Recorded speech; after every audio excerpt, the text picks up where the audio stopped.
Surfing mi karong adlaw guys. Transport. So mao ni diri ang amuang board. Andamo na ako ni. Wow. Linis kay ang garden da. Giling piuhan. Lucky.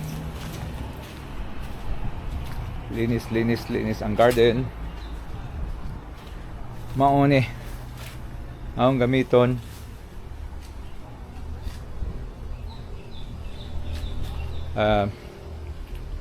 86 kang Angel. Ako amoy 92. Kani 76 gwapo sab. Kay maayo kayong adlaw ron adto mi sa Bangtaw Beach.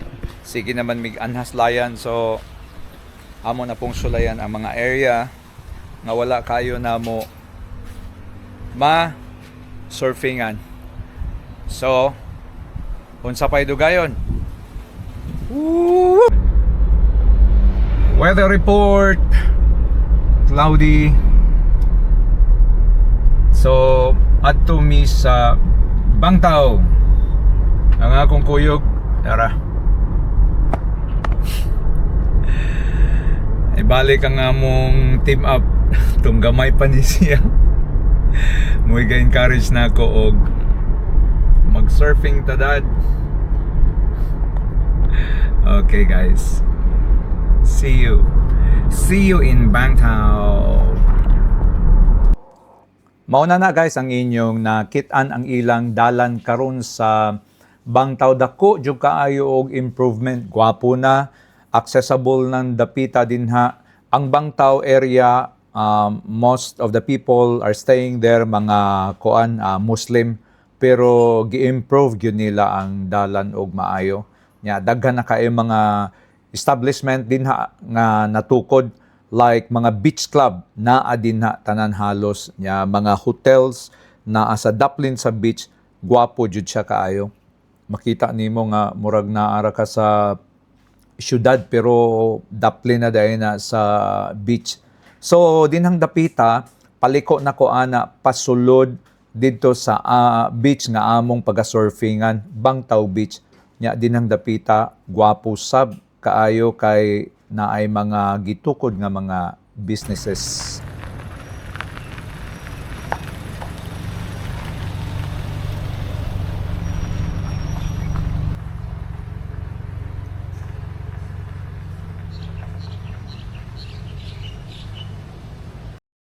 Karon nakaparking na o nya amo nang giandam ang amo mga gamit nya nanami sa beach guys. Amo nang gidala ang amo mga gamit dinhang dapita. Inyo nang makita init kaayong panahon nga among gisagubang kay amo ra jung kuanon ang surfing. O nya gwapo kaayo ang panahon anang adlaw.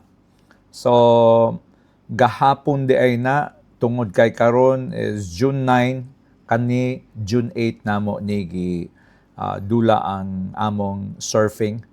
So akong gikuan ang unang ride sa akong pagsakay. Wow. Lami kayo ang feeling, pahikap-hikap pas ko ang dagat sa bula. O nya giingnan ako ang akong anak-anak nga naay gapadulong nga balod na sab kana ato ng sakyan. Sige, kinahanglan nga magdungan ta ha. Sige atong sulayan. Baso na laman to gaw na unas Angel kami jud ang badi-badi aning surfing. Nya kay naka-timing man jud ko sa pag-ride, but si Angel moy ni atras laman siya kay basin og mag-collide nya biba. So wala po'y angay kay naapoy panahon nga kung magka-collide ang inyong mga boards, sakit kaayo labi na gyud ang fins. Ang fins makasamad og kuan, mura na siya kutsilyo, so munang galikay laman pud to siya. So niyon pug ko niya nga sige paabot na lang ta nga makasakay ka og imuha jong balod. Munang gapaabot mi guys, ako siyang paabutan og tagaan og time niya nga kuan siya balod ko kana dinha sugdi na banat gyud ayaw kahadlok lantaw sa tubangan mauna nakasakay gyud siya guys. Oh yeah. Then gibuy-an niya ang board kay sub niya siya din sa beach niya mabaw na biya to kaayo niya ang speed ana kusog ba mura po kag gamotor ana niya matuwang ka maslide ka so ang iyahang kuan ni atra siya padulong sa dagat ang board pa dito padulong sa beach mo na technique ana nga makakuan ka kanang likay sa aksidente o likay pod sa gas-gas ba Bisaya pa pangos. So nibalik dayon siya nya inko nga dol diri kay at least tudluan tikaw unsaon nimo pag ride pa og laing balod nya akong gipaabot ang balod among gipaabot ang balod inko kana sulay nya ni paddle dayon siya pero wala niya na makuha. Pero all good kay ang tanan dili man perfect nga makuha dayon nimo ang balod. So ako ana kapaabot sab niya na naman ko'y nakit-an inko kani ako ning sulayan nya kay nakuha man dayon nako guys gwapo gyud ang ride. Hapit na ako babangga tong usang surfer oh. Layo na siya ang speed ana kusog na ang speed ana pagpadulong. So ikaw na mag-glide ana, ikaw na mag-drive ana kung imong panhion sa wala o panhion nimo sa tuo. Depende na sa pag gitawag nilag break. Lami kayong panahon ana guys, siguro mga 2:00 na sa hapon kay murag hapit naman siguro mi ana human sa surf pero lantawon nimo ang kuano ang ilahang beach. Gwapo jud kaayo mo nang gidayon na silag turista.